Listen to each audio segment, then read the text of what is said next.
Synthetic opioids like fentanyl accounted for 80% of all overdose deaths last year. Fentanyl is so potent that if you give it at a slightly higher dose than what is going to make you high, it basically will lead to a respiratory depression and an overdose.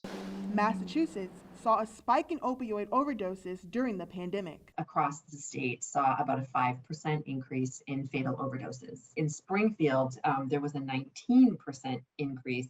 The COVID pandemic has covered up the fact that we are still suffering from an opioid crisis, which is at historic highs, impacting families all across Western Massachusetts, all across our country. Despite deadly risks, many turn to drugs to deal with the stress and uncertainty of COVID-19. What we've seen because of the pandemic is a rise in mental health issues, a rise in substance abuse issues. In Washington, lawmakers are urging the White House and several federal agencies to increase drug prevention and stop fentanyl from coming outside of the U.S.